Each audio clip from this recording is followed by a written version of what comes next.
अधिकारी कर्मचारियों पर कार्रवाई हो सकती है। दिल्ली सरकार के मुख्य सचिव ने सभी विभागों को एक नोटिस जारी किया जिसमें उनसे सभी गैर अधिकारी कर्मचारियों की सूची मांगी गई। दरअसल केजरीवाल सरकार के दौरान विभिन्न विभागों में कई प्रकार के गैर अधिकारी कर्मचारियों की नियुक्ति की गई और ये नोटिस उसी संदर्भ में जारी किया गया।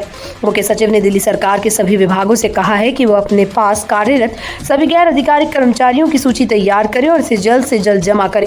सूत्रों के अनुसार यह आदेश नई सरकार के गठन के बाद लिया गया और यह संकेत देता है कि इन कर्मचारियों के खिलाफ कार्रवाई की जा सकती है। इन कर्मचारियों को नौकरी से हटाए जाने की भी संभावना जताई जा रही है। हाल ही में दिल्ली के मुख्यमंत्री आतिशी के कार्यालय में कार्यरत एक व्यक्ति को 5 लाख रुपए की नकदी के साथ गिरफ्तार किया गया। पकड़े गए व्यक्ति का नाम गौरव बताया गया जिसे किरीखंड नगर में पकड़ा गया।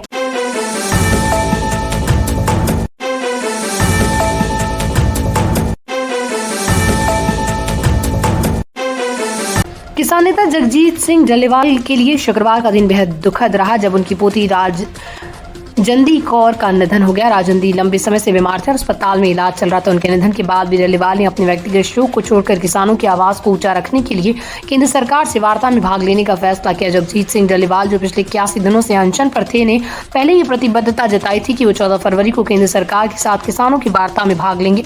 पोती के निधन की दुखद खबर मिलने के बावजूद डल्लेवाल ने अपनी व्यक्तिगत स्थिति को पार करते हुए चंडीगढ़ में किसानों के प्रतिनिधिमंडल के साथ केंद्र सरकार से वार्ता में हिस्सा लिया। डॉक्टरों की निगरानी में उन्हें खन्नौरी बॉर्डर से चंडीगढ़ तक एम्बुलेंस द्वारा लाया गया।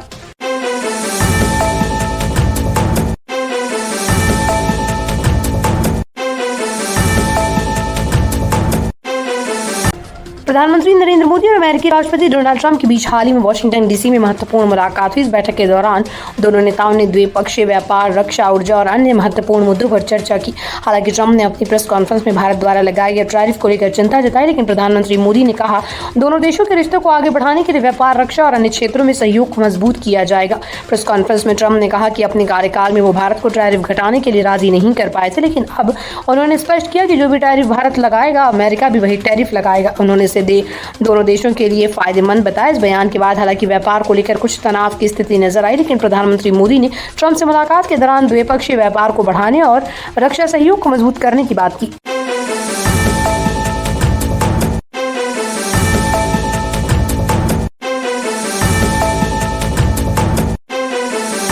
अमेरिका में अवैध रूप से रह रहे भारतीयों को वापस भेजने की प्रक्रिया में एक और बड़ा कदम उठाया गया है। 119 भारतीयों का दूसरा जत्था आज रात अमृतसर पहुंचे गए। अवैध प्रवासियों को अमेरिका से मजबूरी में वापस भेजा जा रहा है। इस प्रक्रिया को लेकर पहले भी विवाद उठ चुका है, लेकिन भारतीय सरकार ने इस मुद्दे पर अपनी स्थिति साफ कर दी।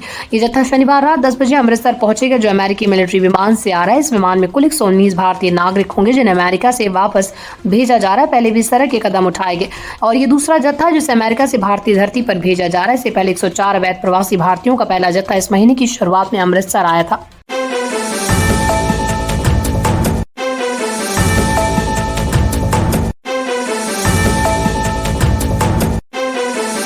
दिल्ली में मुख्यमंत्री पद को लेकर सस्पेंस अब खत्म होने के कगार पर है। प्रधानमंत्री नरेंद्र मोदी की फ्रांस और अमेरिका से भारत वापसी के बाद दिल्ली के नए मुख्यमंत्री के नाम का ऐलान किया जा सकता है। भाजपा के शीर्ष नेताओं अमित शाह और जेपी नड्डा पीएम मोदी से महत्वपूर्ण बैठक के बाद दिल्ली के मुख्यमंत्री का नाम घोषित करेंगे। सूत्रों के अनुसार दिल्ली में जल्द ही नए मुख्यमंत्री की शपथ ग्रहण की तारीख भी तय हो सकती है। प्रधानमंत्री नरेंद्र मोदी के विदेश दौरे से लौटने के बाद दिल्ली में मुख्यमंत्री के नाम पर मंथन तेज हो गया। दिल्ली विधानसभा चुनाव में भाजपा ने 70 में से 48 सीटें जीतकर स्पष्ट बहुमत प्राप्त की है। वहीं आम आदमी पार्टी को केवल 22 सीटें ही मिली हैं।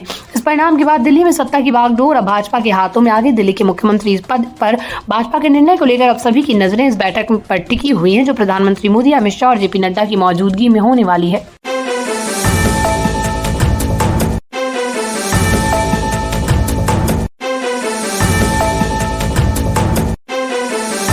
प्रयागराज मिर्जापुर हाईवे पर शुक्रवार रात एक भीषण सड़क हादसे में 10 श्रद्धालुओं की मौत हो गई जबकि 19 घायल हो गए।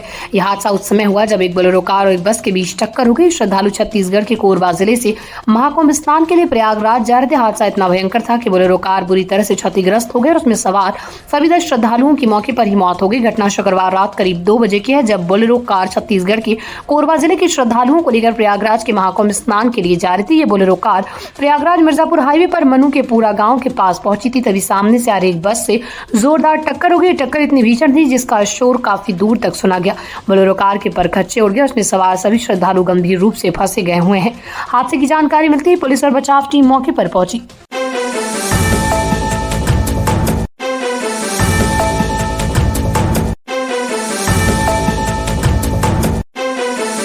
विमेंस प्रीमियर लीग 2025 की पहली मैच में रॉयल चैलेंजर्स बैंगलोर ने गुजरात जायंट्स के खिलाफ एक रोमांचक जीत हासिल की। इस मैच में आरसीबी की दो युवा बल्लेबाज ऋचा घोष और कनिका आहूजा ने अपनी धमाकेदार पारियों से मैच का रुख बदल दिया और अपनी टीम को रिकॉर्ड तोड़ जीत दिलाई।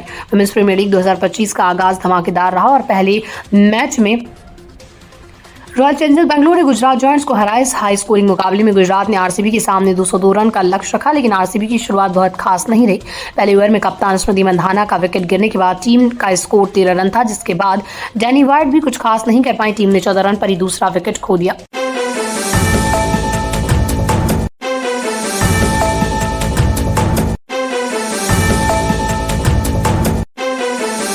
विमेंस प्रीमियर लीग 2025 की शुरुआत में रॉयल चैलेंजर्स बैंगलोर को एक बड़ी मुश्किल का सामना करना पड़ा। टीम की स्टार खिलाड़ी श्रेयंका पाटिल को चोट के कारण इस सीजन से बाहर कर दिया गया। यह खबर आरसीबी के प्रशंसकों के लिए एक बड़ा झटका है, क्योंकि श्रेयंका ने पिछले सीजन में शानदार प्रदर्शन किया और टीम को चैंपियन बनाने में महत्वपूर्ण भूमिका निभाई।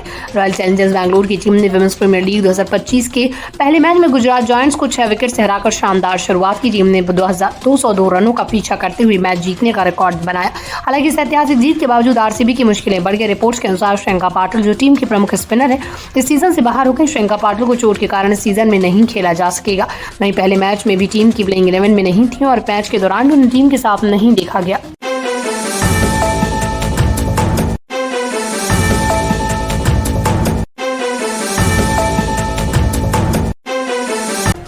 वैलेंटाइन डे के मौके पर बॉलीवुड अभिनेत्री जैकलीन फर्नांडिस को एक बेहद खास और महंगे तोहफे के सरप्राइज किया गया। ये तोहफा देने वाला कोई और नहीं बल्कि सुकेश चंद्रशेखर था, जो वर्तमान में मंडोली जेल में बंद है। सुकेश ने जैकलीन को एक कस्टमाइज्ड गर्ल्स टीम जेट उपहार स्वरूप दिया और इसके साथ ही एक प्यार भरा पत्र भी लिखा। इस पत्र में सुकेश ने अपनी प्रेमिका के लिए अपने दिल की बात भी साझा की और खास दिन को दोनों रिश्तों के लिए एक और भी खास बताया। 14 फरवरी को जहां पूरी दुनिया वैलेंटाइन डे के मौके पर अपने प्रियजनों के साथ इस दिन को खास बना रही थी, वहीं सुकेश चंद्रशेखर ने भी जैकलीन के लिए एक दिल से लिखा हुआ पत्र भेजा। इस पत्र में सुकेश ने जैकलीन को अपना वैलेंटाइन बताते हुए लिखा, ये वैलेंटाइन डे बहुत खास है क्योंकि हम कुछ ही कदम दूर हैं उनकी बाकी वैलेंटाइन डे को साथ मनाने से।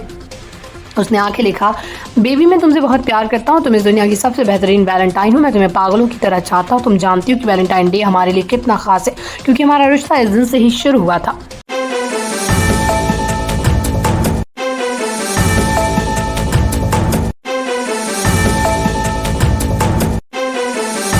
बॉलीवुड अभिनेता प्रतीक बब्बर ने 14 फरवरी को प्रियंका बनर्जी से शादी की। शादी एक अतरंग समारोह में हुई, जिसमें सिर्फ करीबी परिवार और दोस्तों ने हिस्सा लिया। खास बात यह कि प्रतीक और प्रियंका ने अपने विवाह के लिए उस घर को चुना जिसे प्रतीक की दिवंगत मां और प्रसिद्ध अभिनेत्री स्मिता पाटिल ने मुंबई के बांद्रा में खरीदा था।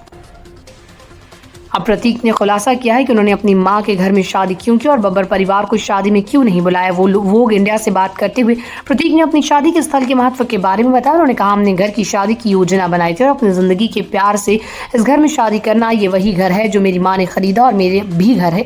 ये उनके आभारी सम्मान के रूप में सबसे बेहतरीन तरीका था। प्रतीक के लिए शादी भावनात्मक जुड़ाव का प्रतीक था, क्योंकि वो अपनी माँ को श्रद्धांजलि देने का ये तरीका मानते हैं।